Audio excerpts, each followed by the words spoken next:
What is up, everybody, and welcome back to TarHeelIllustrated.com. I'm Jacob Turner. He's Andrew Jones, and AJ, we're here for another edition of our Three Things post-game podcast. And judging by your backdrop right there, I think people can tell you are in Bank of America Stadium following North Carolina's 30-10 loss to West Virginia in the Duke's Mayo Bowl. In that field right behind you, I think I might hear the West Virginia radio crew right here babbling behind you right now as well. Loving it, loving the win. There's about 6 of them in there, and they're all fired up. So I bet, man. Doesn't look like they've hit the sauce yet, but they're pretty fired up. Hey, man, I'm sure that'll be coming. I'm sure they'll make a trip to Uptown after this and have a good night in Charlotte. But regardless, Carolina not having a very good night tonight. AJ, again, losing by 20 points to West Virginia, finishing the season 8-5 after starting 6-0. We've talked about that, and we will talk about that a little bit later on in this one. But let's start with the start of the game, AJ, because I tweeted it out. First play, West Virginia scores on a deep pass, and I said that, to me, just kind of sums up what we've seen from this Carolina defense a lot this season. Not so much during the 6-0 period, but they dropped off just like this team dropped off after that. And then to end the first half, Carolina goes, scores, cuts the deficit, and then the defense lets West Virginia drive down the field pretty quickly, kick a field goal. All of a sudden, Carolina's behind by 7.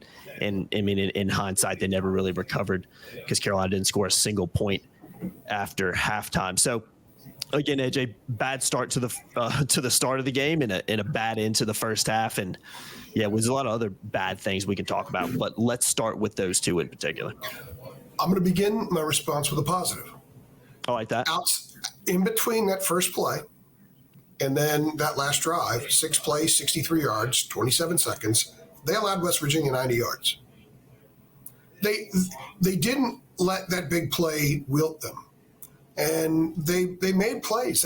I don't think West Virginia's run game ever looked like the number 3 run game in the country. No. A couple times Garrett Green did, and one time Don Chapman helped them with a penalty. But I thought if you honestly, and I know this is not going to be a popular take, but if you were to score a game in which no matter what the result of a play is, how many plays do you win? How many snaps do you win? How many snaps do you not win? I think the defense probably won a majority of the snaps that was on the field. The problem, and the reason that that's not the score, and that's kind of irrelevant, is because the magnitude of the plays that you lose. Mm-hmm. And they were significant. The reason I'm pointing that out, because it wasn't like they were whitewashed completely. They had some nice stretches. I thought Caleb Koss did some nice things. Amari Campbell had a play where he totally lost the tight end, got twisted, went and tried to cover a receiver. Tight end was wide open, 20-yard gain. The next play, he makes a shoestring tackle in the backfield. Those are positive little things that fans should look at and say, okay, that was a nice thing. He showed some maturity there. Now to more specifically what your question is. The first play, everybody up front, linebackers, they bid on the run play. Yeah. And then everybody in the secondary got beat. Everybody got beat. So even had they handed the ball off, they were bad biting on the run because it still would have been like an 8 or a 10-yard gain, the way the play developed. So it was just the epitome of bad, 1 through 11 on that snap. Mac said Miles Murphy almost got him. I asked Mac about that, about the last series of the half, and he kind of dismissed it and just said, hey, corner got beat. Miles almost got him. They made a play, and then at the end of the half, he said, because Carolina had just kicked a field goal to make it 14-10. Yep. And I looked at the clock. I said, 27 seconds. I said, Neil Brown will probably throw one over the middle, see what happens. And if nothing happens, take a knee and go in the locker room. Well, he threw it over the middle on the first play, picked up 32 yards. Then they get 14. Then they get 15. And then they end up kicking a field goal. So they move 63 yards. So if you think about it, that first play and that last series in the first half, West Virginia ran 7 plays, got 138 yards, and used 38 seconds of clock time. The rest of the half, they had 90 yards. Yeah. Part was because Carolina controlled the ball, but that's part of the game, right? I mean, Mac's been talking all year long. Offense got to help out the defense. Well, they kind of did during that stretch. But the defense just kind of once they got into the fourth quarter of Miami, and I'll even throw that out because that was bound to happen eventually because they were really good in the second half up until the fourth quarter that night. But after that, it's just like when stuff starts to go south on a possession, it goes south. Mm-hmm. It's like the only way it's going to end is the other team scores some way, usually touchdowns. To their credit, well, I guess I shouldn't credit them. They gave up a field goal. The clock ran out. Maybe if there was another minute, West Virginia would have scored a touchdown. So in a game like this, when you have a first-time starter quarterback, you have no tight ends, you're really young and inexperienced at receiver, you got a new center in there who had 2 bad snaps on Wildcat plays, which, by the way, I thought they jumped the Wildcat. They brought it back tonight, and it should have remained jumped. It never should have been brought back out. Your defense has to make those plays. They can't give up the 75-yarder. They got to make a stop at the end of the half when a team is throwing to receivers with nobody within 30 feet of them, seemingly. You have to make those plays to give yourself a chance to win because you had to know going in, it's not like Drake's there and the offense they had a month ago where they're going to score 30 points. They weren't going to do that. It was going to be very challenging to do that. So they didn't make the plays that they had to make. And as a result, it cost them. There are other things that cost them as well, but that first play was just bad. I mean, the press box, there was like a gasp in the press box. Yeah. Like, are you kidding? Yeah. Kind of figured it would take 5 or 6 snaps. And yeah, worst possible stuff. Because honestly, the expectations weren't very high. Mm. And I thought the team played. I thought they came ready to play. They didn't 2 years ago. I thought that they felt like they were prepared. They didn't quit. They kept fighting. They just weren't good enough tonight. And I guess in the end, they just weren't good enough all year. I think a lot of us, myself included, overvalued what we saw the first 6 weeks of the season. I think I'm man enough to admit that I misjudged that. I didn't anticipate it falling off the way it did. You're not the only one. And I do think that was sort of a microcosm of the season. The big play, the end of the half, it's like, you know what? You did a lot of solid things in there. In between, in that 29 minutes in between, and you were crap bookending it, and it was costly. Yeah. Yeah, it wasn't good enough. But I do agree with you. I think the defense for large portions of that game did play pretty well and did stop West Virginia. But when things blow up with this defense, they blow up and they lead to big plays and they lead to touchdowns. And you mentioned that last drive before the half that West Virginia had kicked the field goal on. Not only did they march down the field in 30 seconds, I mean, it was to the same guy. It was a number 84, I think, caught all 3 of their passes. So it's the same guy that's also kind of abusing you down the field as well. So little things like that you can pick at too, you know. One was a great catch. It was Marcus Allen contested it. The other 2 times he was wide open. Wide open in the middle of the field. Mm-hmm. You know, to quote the great Taylor Zarzer, who does stuff on the SEC Network and Golf Channel, my buddy I used to do a radio show with, he used to make a joke about crowds when there weren't many people in the stands. And this would apply for 2 things right now, what I'm going to say about that play and about the pathetic turnout in the crowd tonight. But he used to say, you could throw a grenade there and it would go off and no one would get hurt. You could have had a grenade go off on the field. Yeah. Near that kid, and no one would have gotten hurt because there were no Tar Heels near him. Same thing, by the way, in the stands tonight. Yeah, it was a pretty... Especially if that grenade was targeted toward Carolina Blue. The only Carolina Blue really in the stadium was sort of the Panthers Blue in the stands. Yeah, I don't think that anybody's sitting in the upper deck, right? Well, the upper deck on the home side had a lot of West Virginia fans. Oh, okay. So I guesstimated there were about 22,000 West Virginia fans here and less than 1,000 Carolina. Wow. Yeah, I knew it wasn't a great turnout from a Carolina perspective. Turnout. And I did. It is understandable. I'm not going to bash the fans. No. I expected it. It was understandable, and I think it was a statement. Mac was asked about it afterward by Josh Graham, and Mac said it is what it is. He praised West Virginia's crowd, said it is what it is. What's he going to say? Yeah. I mean, you got to ask the question. I'm glad Josh asked. He did the right thing asking it. But what's Mac going to say? I think that, and we'll get into more of this when we do other pods here coming up, but you know, it's like everything, like the whole mood found itself. It's like the Addams Family, you know, where it's real nice in the neighborhood, except it's a cloud and storming over their house. They like it that way. And there's to me, the empty seats, the lack of turnout by Carolina fans is the cloud they formed over the program right now, that you've got people in the program sort of fighting against it because they're not really connecting to understand why people are upset. they're fixated on the history of the program. Well, you haven't done that here so many times before, so you should be okay with it. But that's not the right way to approach it, because they said things would be better. Things should have been better. The talent pool says it should be better. The staff says it should be better based on who these people are and what they've accomplished. So I understand why fans are upset. I understand why the staff, why Max will be defensive as well. He's justified in being defensive because he's the head coach. And, you and I wouldn't want people out there making a referendum on us in the manner that it's being made on the program right now. And I do think it's a little strong because they have won 17 games the last 2 seasons. I think in the grand scheme of things, people still need to understand that. But when you go 9-1 and fall off a cliff, you go 6-0 and fall off a cliff. After the 6-7 season in Sam's last year, where they closed terribly that year too, I can understand. And I think that I'm going somewhere I didn't expect to go in this podcast, but the program needs to understand that. You got to stop fighting back and say, you know what, I understand. If I was a fan, I wouldn't show up either. That, I think, is a healthy approach instead of fighting back against it. And so I'm not going to criticize the fans. Kudos to the ones that showed up. Kudos to the West Virginia fans. Hearing them sing John Denver was great.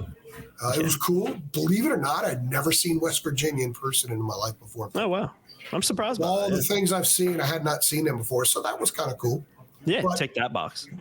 But the bottom line is the Tar Heels could not afford to have some of the little periods that they had tonight. They had to play almost perfect football to have a chance to win, and they didn't play perfect football. Yeah, and another example of Carolina not playing perfect football tonight and certain aspects of their team hurting them that have been consistent themes throughout the season was the special teams again tonight. I mean, AJ, we've talked about special teams all season. It has not been good.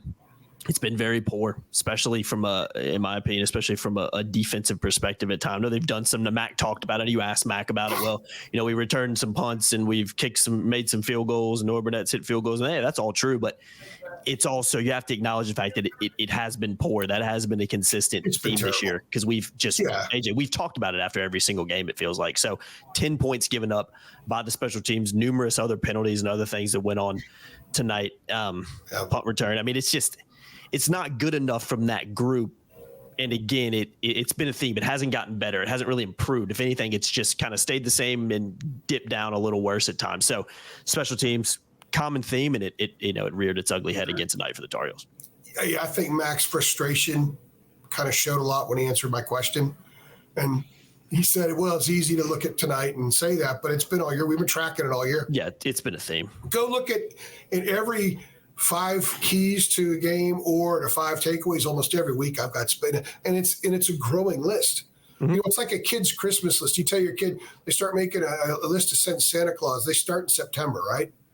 Well, I want this, I want that, and I want that. And by the end of October, there's like 9 things on there. And when they finally hand that thing over the day after Thanksgiving, there's like 36 things on there. Yeah. That's been the special teams list this year. It's just been growing. And tonight, they added punt return for a touchdown to the list. Look, I get what Mac's saying. There have been some positive things. Noah Burnett's been fantastic. There are some things they have done well on special teams. However, Mac has said since he came back, since I've covered him, that you don't want your special teams to hurt you. They can't lose you a game. They don't have to win you games, but they can't cost you games. They can't cost you dearly. And they have cost this team in a different way seemingly every week. Not always cost them the game, but there are huge black marks. They've had 3 punts blocked this year. The one that they got a first down on was when Ben Kiernan recovered it and got a first down, and he got knocked out for the season. It didn't work out too well. They've had 2 onside kicks converted against them. They've allowed a kickoff return for a touchdown, a punt return for a touchdown. They've had penalties, the fair catch that botched out of bounds against Clemson. They started possession at the 1-yard line.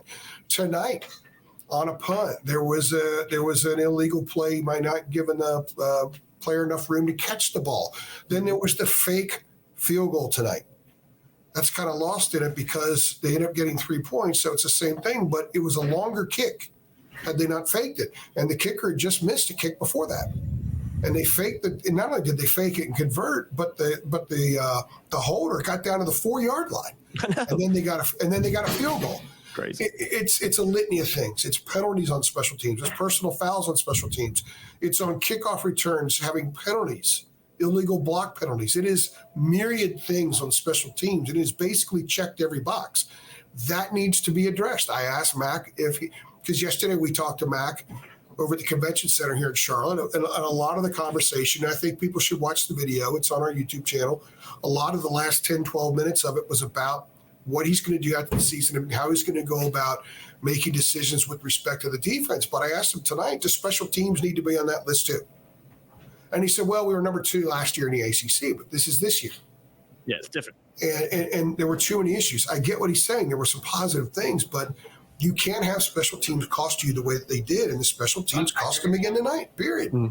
No, there's no doubt about it. And he said there were a lot of freshmen out there, but they're freshmen. Look, I'm not going after him at all. I'm balancing his response to other things. There are a lot of teams with depleted rosters and freshmen playing special teams in bowl games right now. Now, I haven't been watching a lot of the bowl games. I don't know how many punts have been returned for touchdowns yet, but there was one return tonight. Mm-hmm. Yeah. So and again, you can. Costly. Yeah, and again, I see what you're saying. Wicker. You're saying what he said, and you're kind of giving points to what. Yeah, I'm not going. I get where he's coming from because he's right.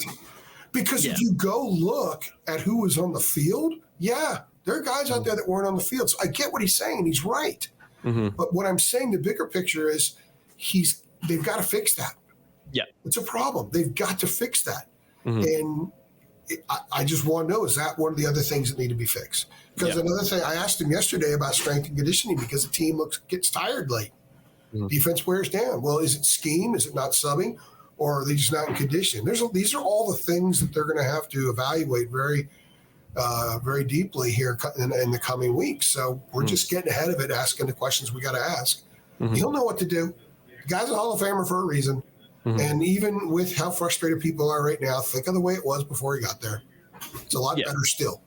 I mean, you'd rather be pissed off at 8-5 than not going to a bowl game and not caring at 2-10 and 3-9. So I get that. But this was year 5. Their state admissions were what they were. And talk about the importance of special teams. It's been a mess this year. It's been too many mistakes. They got to clean it up.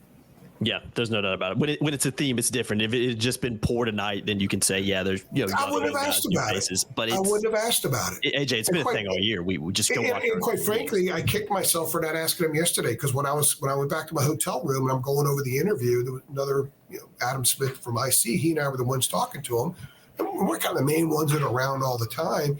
And I was going back listening to the interview, the things that we asked. I'm like, I should have asked him about special teams. Yeah, well. Yeah, asked about it so tonight. Was poor again tonight too. So I mean, but you know what? I understand where he's coming from. I understand his frustration. If I were him, I mean, I couldn't even imagine being in front of a bunch of schleppers like me, getting questions about my team not getting the job done that night. It's got to be hard. I don't care how much money you make. I don't care how many halls of fame you're in. It's still not easy.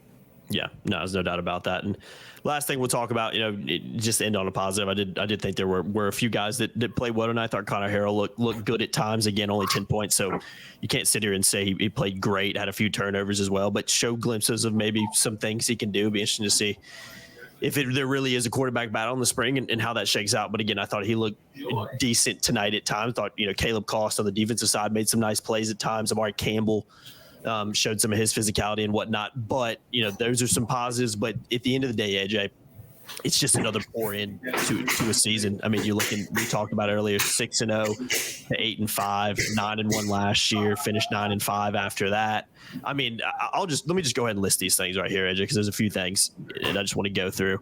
Since starting, and I know you're the one who tweeted a couple of these out, but since starting 9-1 last season, the Tar Heels have gone 8-9, including 6-9 versus P5 opponents.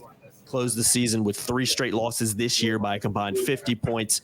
And also, just to throw this in there too, it's 4 straight bowl game losses as well. So again, AJ, we're not trying to just hit here and focus on the negatives and drill those home, but that's what we have to talk about. When you start 6-0 and you end 8-5, you're going to get asked hard questions. There's going to be people who are criticizing you, and it's justified criticism when you look at the state admission and the other things that we've talked about countless times throughout this season. It's not just us making up these expectations.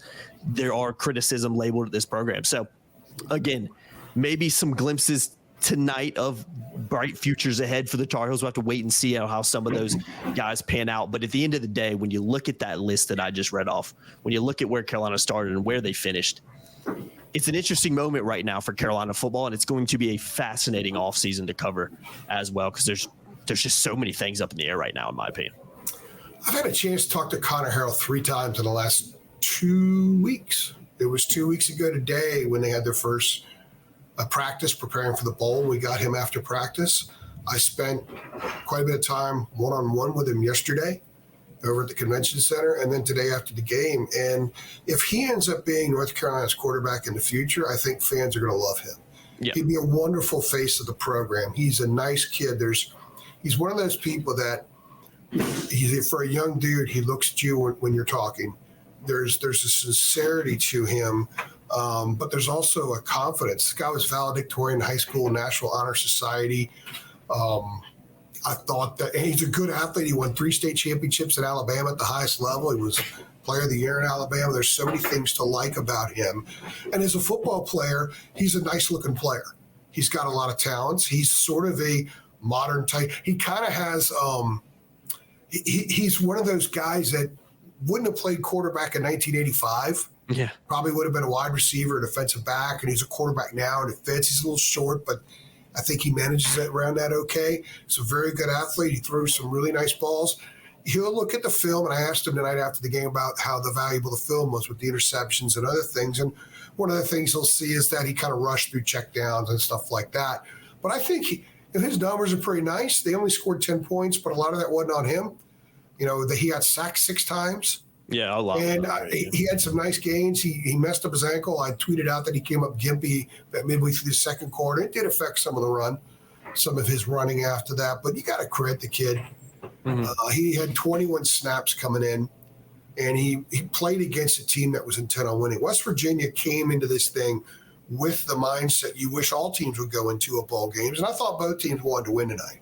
Yeah. There's some bowl games out there where it's pretty obvious one team didn't give a crap, right? Mm-hmm. Both teams gave a crap. West Virginia was more intact, and you could just kind of see on the field, they looked fuller, like there was just more dudes out there, right?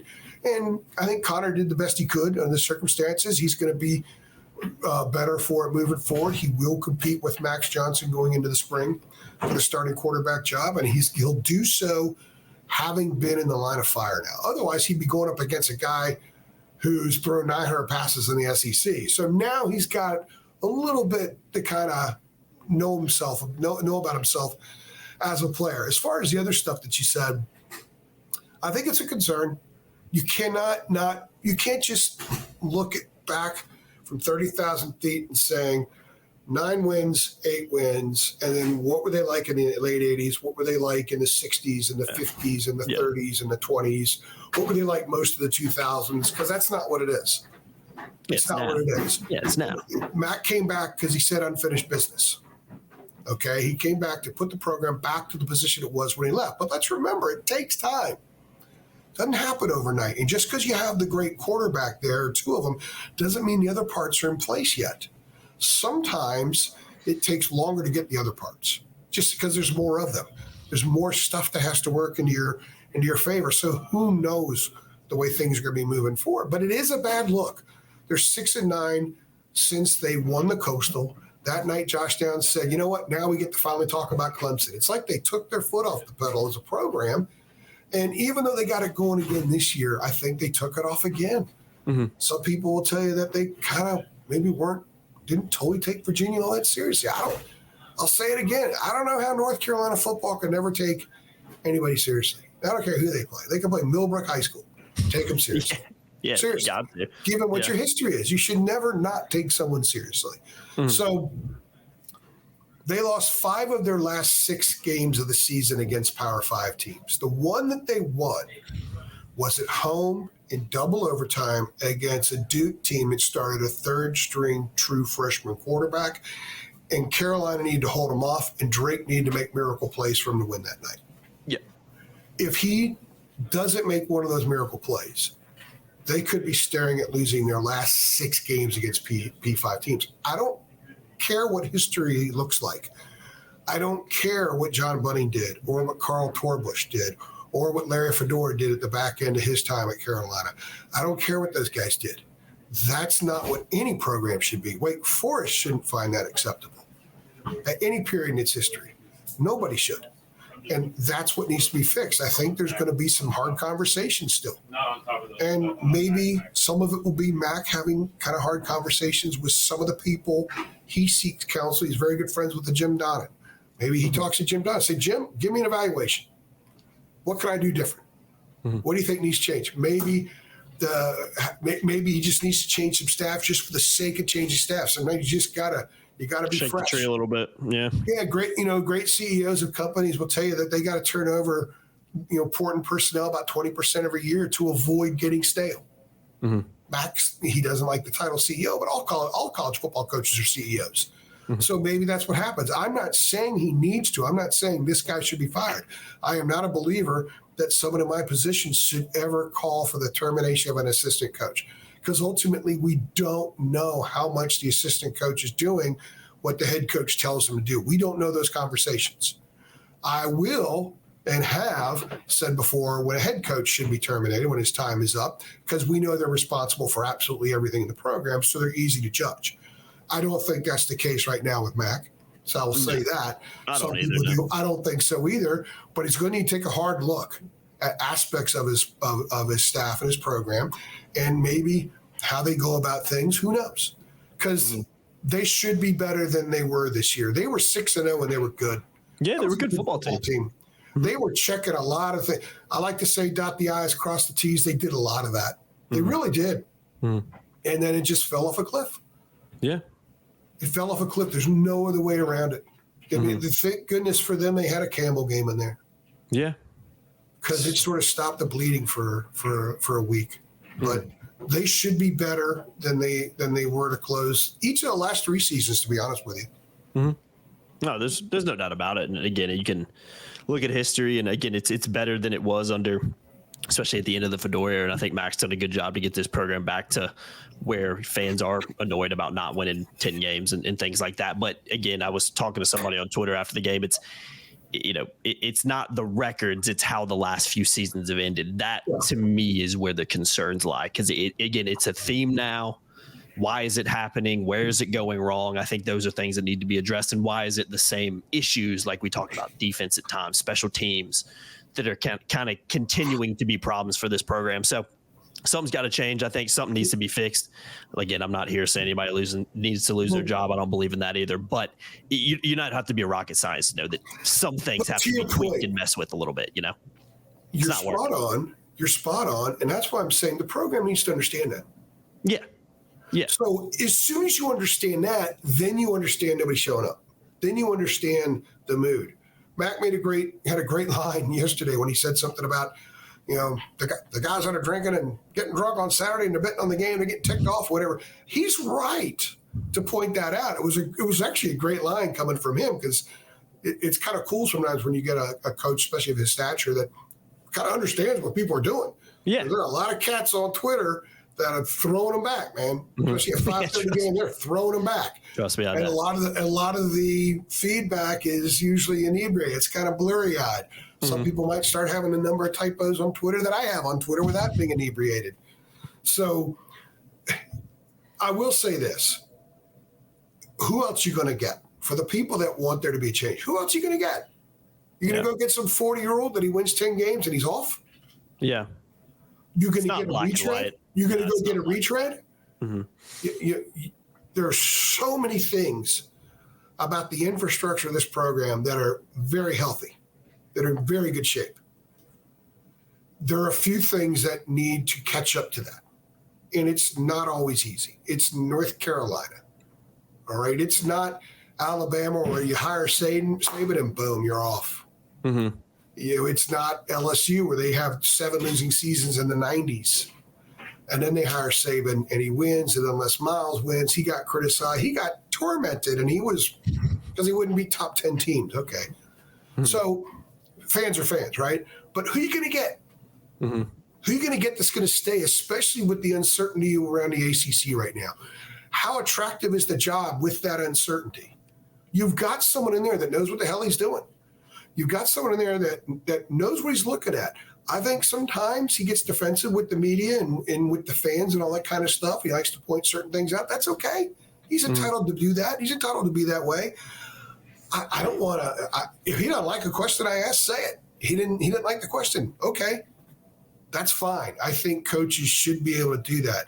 But I also think it's important if when he takes a step back here the next few days, understand that you just can't look at the 9 and the 8. You have to look at what's underneath and how they got to that 9 and that 8. Yeah.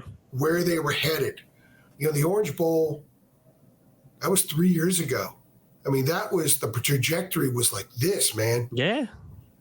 And then the next year, they fire Bateman. Everybody thinks, they fired Bateman. Everything's going to be better.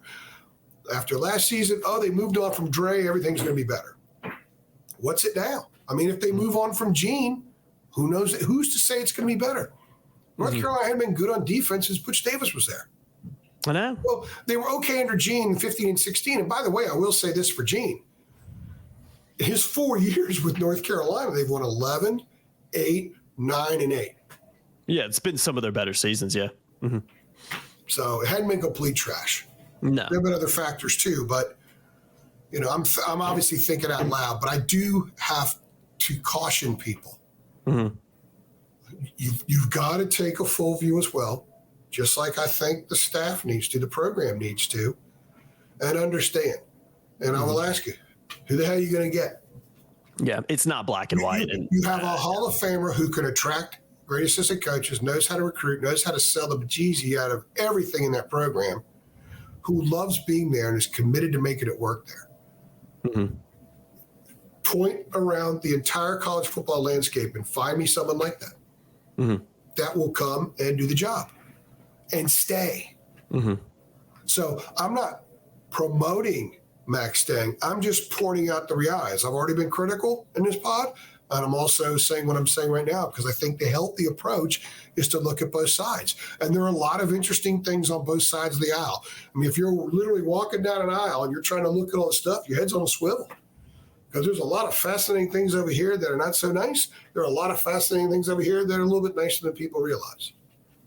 It's a very interesting situation. It's a fascinating offseason coming up. Like I said, it just – I said it after the state game. Feels like this program's at a bit of a crossroads. I stand by that after what we saw tonight. And again, I think you hit the nail on the head. This is the last thing I'll say because I think this is the truest thing that I think going into the offseason people have to understand, and Carolina staff needs to understand, and the people inside that program.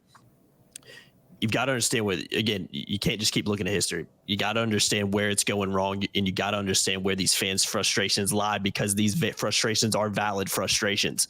But if you don't, you're going to continue to see a lack of interest. Because, AJ, how much in the spring before this season started do we talk about just the lack of interest around the football team right now? It was a weird offseason going into it. It felt like people were already kind of very pessimistic because of how last season ended. And I was talking to somebody and I said, you got to understand that the way this season ended was one of the worst possible things that it could have happened from a fan's perspective because you did the same thing again, essentially. You started really good. You showed a lot of promise. You had a great quarterback. You had some really good, you had an All-American running back. You had some really, second-year defensive coordinator. You had some nice things to build on. And you start the season so well, top 10 rating. And then, like you said, you fall off a cliff. So there has to be an understanding there. But again, there has to be an understanding from the coaching staff, from people inside the program, and there has to be an understanding from the fan base as well of, like you said, who you're going to get. You don't just say fire everybody when you have no solutions after that. That's what that's one of my biggest pet peeves when people come out and say, get rid of everybody. Well, okay, who are you going to get? Oh, I have no idea. It's like, if you're going to say that, at least have a plan of attack after that. And it's not black and white, because you are right. It's a fascinating time for the league. It's a fascinating time for Carolina. It's a fascinating time for college football right now.